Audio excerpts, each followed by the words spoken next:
Amados, bom dia. Hoje é terça-feira, é dia 28 de julho do ano da graça de 2026.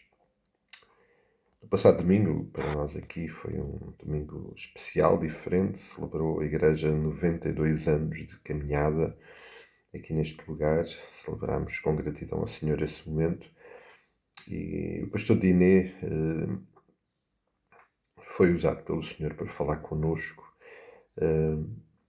através de um texto, um primeiro texto pela manhã de Isaías 7, e deixou no ar uma questão: quando as promessas de Deus estão em perigo. E como o pastor Diné partilhou a partir do capítulo 7 de Isaías, de facto, por vezes ficamos com a sensação que as promessas que Deus tem feito estão em perigo.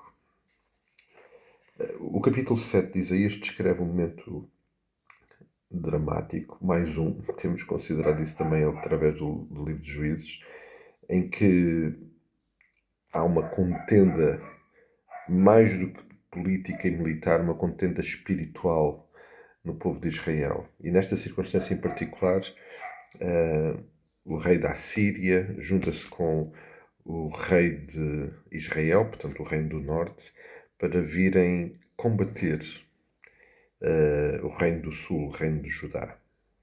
Nessa circunstância, tendo como rei o rei Acaz. E de facto o que estava ali em questão, mais do que uma situação política ou militar, nesse momento ficava em causa uma promessa.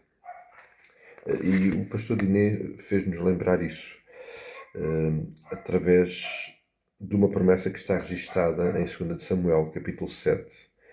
Porque aí Deus fez uma promessa, numa aliança clara com de Davi, de que ele seria a imagem, o representante de um reino que não teria mais fim. Capítulo 7 de 2 de Samuel, através de Natã, Deus diz o seguinte: porém a tua casa e o teu reino serão firmados para sempre diante de ti, teu trono será estabelecido para sempre. Esta era a promessa que de Davi seria estabelecido um reino que não teria mais fim. E obviamente, como bem sabemos, e mais à frente vai ser lembrado também Isaías, essa promessa tem como alvo, como expressão final, a concretização desta promessa na pessoa do Senhor Jesus Cristo. Se as ameaças que estão descritas em Isaías capítulo 7 se concretizassem, de facto esta promessa estaria em causa se o reino de Judá fosse tomado e a linhagem de Davi fosse alterada, porque o objetivo é exatamente esse. O versículo 5 diz: porquanto a Síria resolveu fazer-te mal, bem como Efraim, filho de Remalias, dizendo: subamos contra Israel, amedrontemos e conquistemos para nós, façamos reinar no meio deles o filho de Tabiel. E, portanto, o objetivo era mesmo pôr em causa esta promessa. Esta creio que é uma realidade muito prática das nossas vidas. Há muitos momentos da nossa vida em que as promessas de Deus são confrontadas, são enfrentadas por inimigos das mais diversas formas. Quando o Senhor Jesus faz uma promessa de que estaria todos os dias connosco, que Ele estaria presente permanentemente na nossa vida, e nós passamos por momentos em que nos sentimos sozinhos, abandonados, há de facto uma tentativa de enfrentar essa promessa. Há algo que nós precisamos de compreender. As promessas do Senhor serão sempre cumpridas.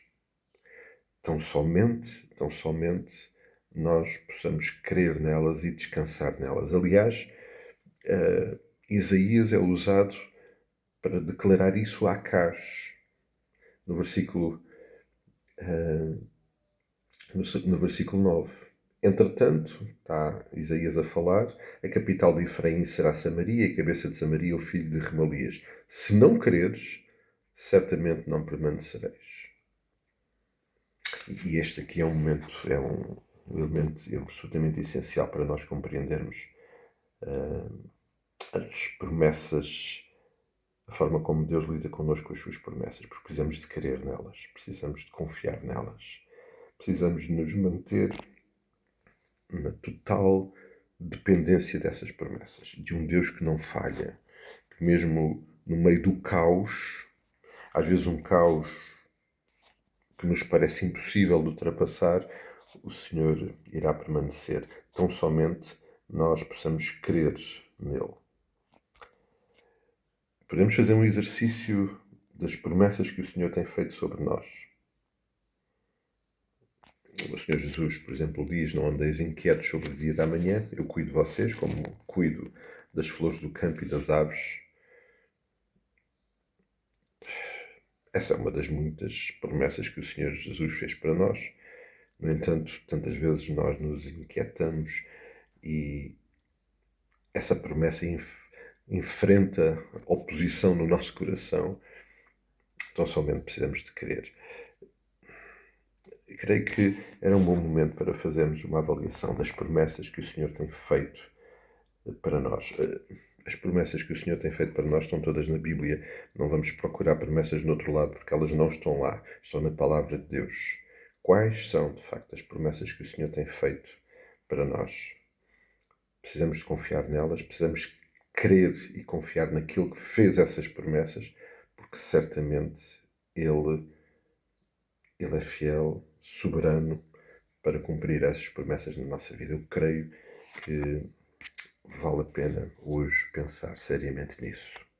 Um forte abraço, amados, que o Senhor nos abençoe neste dia e que nós possamos viver este dia absolutamente tranquilos e sustentados nas suas promessas. Até logo, até amanhã, até quando o Senhor assim permitir.